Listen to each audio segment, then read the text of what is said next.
You ask Tiger to solve. This deals with linear equations with one unknown. The final result is b equals -5. Let's solve it step by step. Group all b terms on the left side of the equation. Subtract 2b from both sides. Group like terms.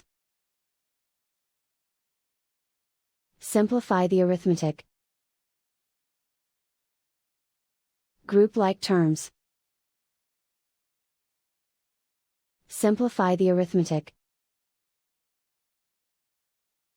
Group all constants on the right side of the equation. Add 7 to both sides.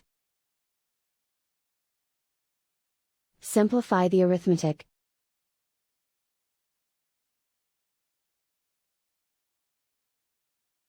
Isolate the b.